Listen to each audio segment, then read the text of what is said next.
Angel ministries അവതരിപ്പിക്കുന്നു ജീവമാർഗം.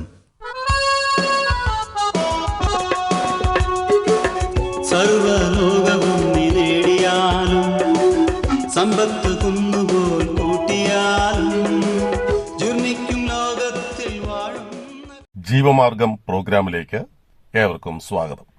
ഇന്ന് നമ്മോട് ദൈവവചനത്തിൽ നിന്ന് സംസാരിക്കുന്നത് ബ്രദർ ഐപ്പ് ചെറിയാൻ, ബാംഗ്ലൂർ. പ്രാർത്ഥനയോടെ ഈ സന്ദേശം ശ്രവിച്ചാലും. ബലയാം ബാലാക്കിന് വേണ്ടി ഇസ്രയേൽ മക്കളെ ശപിക്കുവാൻ വന്ന കാര്യമാണ് നമ്മൾ പഠിച്ചുകൊണ്ടിരിക്കുന്നത്. സംഖ്യാപുസ്തകം 24 അധ്യായത്തിൽ അതിൻ്റെ 9 മുതൽ 10 വരെയുള്ള വാക്യങ്ങൾ, 9ന്റെ പകുതി മുതൽ 10 വരെയുള്ള വാക്യങ്ങൾ ഞാൻ വായിക്കുന്നു. നിന്നെ അനുഗ്രഹിക്കുന്നവൻ അനുഗ്രഹിക്കപ്പെട്ടവൻ, നിന്നെ ശപിക്കുന്നവൻ ശപിക്കപ്പെട്ടവൻ. അപ്പോൾ ബാലാക്കിൻ്റെ കോപം ബലയാമിൻ്റെ നേരെ ജ്വലിച്ചു. അവൻ കൈ ഞെരിച്ച് ബലയാമിനോട്, നിന്റെ ശത്രുക്കളെ ശപിപ്പാൻ ഞാൻ നിന്നെ വിളിപ്പിച്ചു, നീയോ അവരെ ഈ 3 പ്രാവശ്യവും ആശീർവദിക്കുകയത്രേ ചെയ്തത്. ശപിക്കാൻ വേണ്ടി കാശ് കൊടുത്ത് ബലയാമിനെ വരുത്തിയ ബാലാക്ക് ഇപ്പോൾ കോപിക്കുകയാണ്. കാരണം 3 പ്രാവശ്യവും ബാലാം ഇസ്രായേൽ മക്കളെ അനുഗ്രഹിച്ചു. 3ാമത്തെ അനുഗ്രഹത്തിൻ്റെ അവസാന വാചകമാണ് 9ാം വാക്യത്തിൻ്റെ അവസാനം നമ്മൾ കാണുന്നത്. നിന്നെ അനുഗ്രഹിക്കുന്നവൻ അനുഗ്രഹിക്കപ്പെട്ടവൻ, നിന്നെ ശപിക്കുന്നവൻ ശപിക്കപ്പെട്ടവൻ. ഇത് നമ്മൾ മുമ്പ് കേട്ടിട്ടുണ്ട്. ദൈവം അബ്രഹാമിനോടും പിന്നെ അവൻ്റെ സന്തതിയായ യാക്കോബിനോടും യാക്കോബിൻ്റെ മക്കളോടും പറഞ്ഞ അനുഗ്രഹമാണിത്.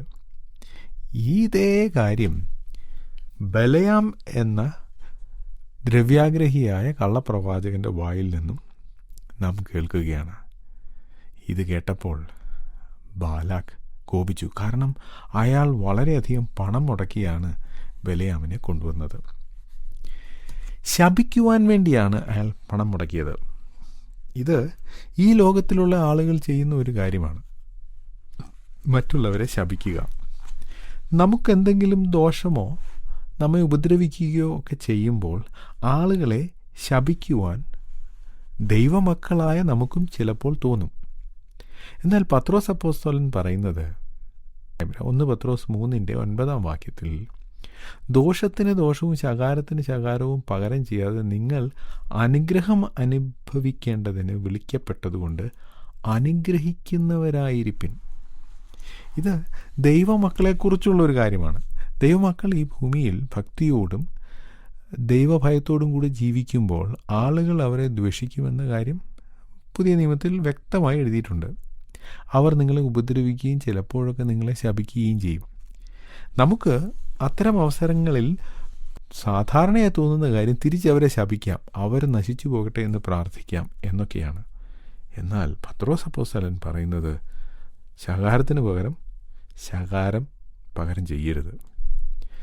നമ്മളെ ദൈവം വിളിച്ചിരിക്കുന്നത് അനുഗ്രഹം അനുഭവിക്കേണ്ടതിനാണ്.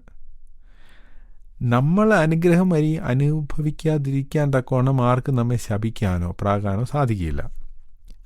പിന്നെ നമ്മൾ ചെയ്യേണ്ടത് എന്താണ്? നമ്മൾ മറ്റുള്ളവരെ അനുഗ്രഹിക്കുന്നവരായിരിക്കണം. മറ്റുള്ളവരെ ശപിക്കുവാനും ചീത്ത വാക്കുകൾ പറയുവാനും ഒക്കെയുള്ള പ്രേരണ നമുക്കുണ്ടാകുമ്പോൾ ഈ കാര്യം ഓർക്കുക, നമ്മെ ദൈവം വിളിച്ചിരിക്കുന്നത് അനുഗ്രഹിക്കാനാണ്. നമ്മൾ മറ്റുള്ളവരെ അനുഗ്രഹിക്കണം. ബാലാക്കിന് അത് അറിഞ്ഞുകൂടായിരുന്നു. അതുകൊണ്ടാണ് ബാലാക്ക് ബലയാമിനെ ഇസ്രായേൽ മക്കളെ ശപിക്കാൻ വേണ്ടി വിളിച്ചത്. ഇപ്പോൾ ബലയാം അവരെ അനുഗ്രഹിച്ചതുകൊണ്ട് ബാലാക്ക് കോപിക്കുകയാണ്. കോപിച്ചിട്ട് താൻ പറയുന്നത് കാര്യം, ഞാൻ നിന്നെ ശപിക്കാൻ വിളിച്ചു, നീ അനുഗ്രഹിച്ചു.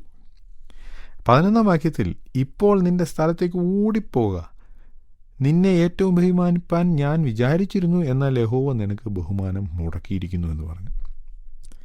ഇവിടെ രസകരമായൊരു കാര്യം കാണാം.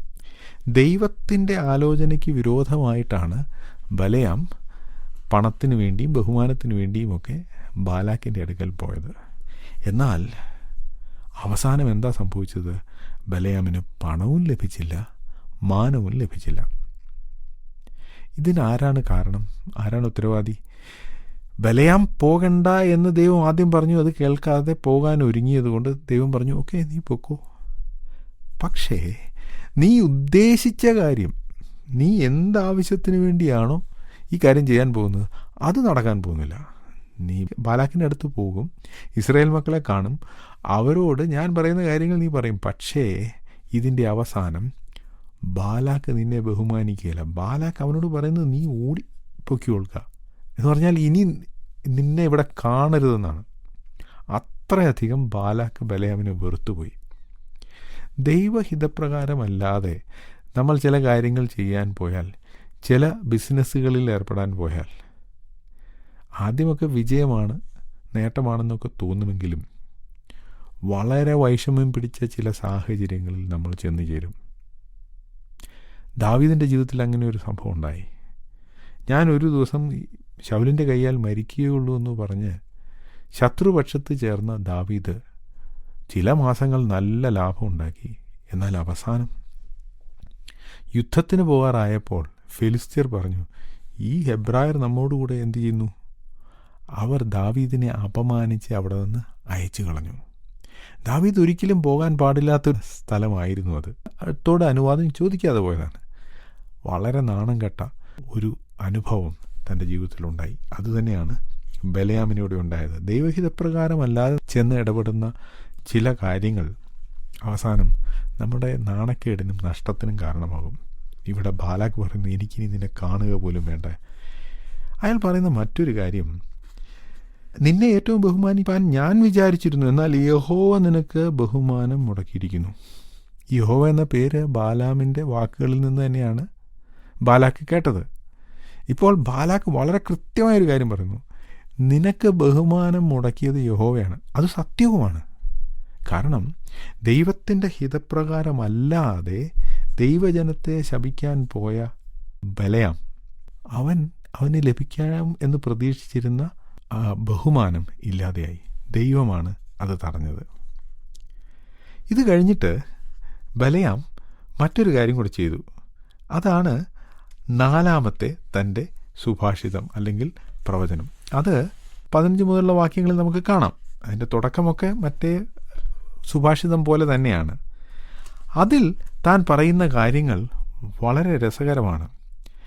അവിടെ ഇസ്രായേലിൽ ഒരു ചെങ്കോലുയരും, യാക്കോബിൽ നിന്ന് ഒരു നക്ഷത്രം ഉദിക്കും. ഇത് 17-ാം വാക്യത്തിലാണ് നാം കാണുന്നത്. ഇതെന്തിനെക്കുറിച്ചാണ് പറയുന്നത്? വളരെ രസകരമായി തോന്നും അല്ലേ? ഇത് ഇസ്രായേലിൽ നിന്ന് ഉദിക്കുവാനുള്ള മെസ്സിയെക്കുറിച്ചാണ്. അതാണ് ഒരു നക്ഷത്രം ഉദിക്കുമെന്നും ഒരു ചെങ്കോൽ ഉയരുമെന്നൊക്കെ പറയുന്നത്. അപ്പോൾ ഈ കള്ളപ്രവാചകൻ്റെ വായിൽ നിന്ന് തന്നെ ദൈവം തൻ്റെ മെസ്സിഹയെക്കുറിച്ചുള്ള പ്രവചനം കൂടി നടത്തി. കൂടാതെ 18 മുതലുള്ള വാക്യങ്ങളിൽ ഇസ്രായേൽ താമസിക്കുന്നതിന് ചുറ്റുമുള്ള എല്ലാ രാജ്യങ്ങളെയും ദൈവം തോൽപ്പിക്കുമെന്നാണ് പറയുന്നത്. മോവാബ്, ഏദോം, അമാലേക്ക്, കേന്യർ, അശൂർ, ഇവരൊക്കെ വലിയ ശക്തന്മാരായ രാജ്യങ്ങളാണെങ്കിലും അവരെല്ലാം ഇസ്രായേലിൻ്റെ മുമ്പിൽ പരാജയപ്പെടും, അല്ലെങ്കിൽ അവരെയൊക്കെ ദൈവം ന്യായം വിധിക്കും എന്നുകൂടി പറഞ്ഞിട്ടാണ് ബലയാം തൻ്റെ വഴിക്ക് പോയത്. അപ്പോൾ ബാലാക്കിന് ഒരു കാര്യം മനസ്സിലായി, ഇസ്രായേൽ ജനതയെ നശിപ്പിക്കുവാൻ ആരെയെങ്കിലും വിളിച്ച് ശപിച്ചിട്ട് ഒരു കാര്യവുമില്ല. കാരണം എല്ലാ രാജ്യങ്ങളെക്കാളും എല്ലാ ജനത്തെക്കാളും ഇസ്രായേൽ മക്കൾ അനുഗ്രഹിക്കപ്പെട്ടവരാണ്. കാരണം ദൈവം അവരെ തിരഞ്ഞെടുത്തതാണ്. ഈ സന്ദേശം ശ്രദ്ധിച്ച എല്ലാ പ്രിയപ്പെട്ടവർക്കും കർത്തൃനാമത്തിൽ നന്ദി. ബൈബിൾ കറസ്പോണ്ടൻസ് കോഴ്സിൽ ചേർന്ന് പഠിക്കുവാൻ ആഗ്രഹിക്കുന്നവർ മേൽവിലാസം അയച്ചു തന്നാലും പ്രാർത്ഥനാ വിഷയങ്ങളും അറിയിക്കുമല്ലോ.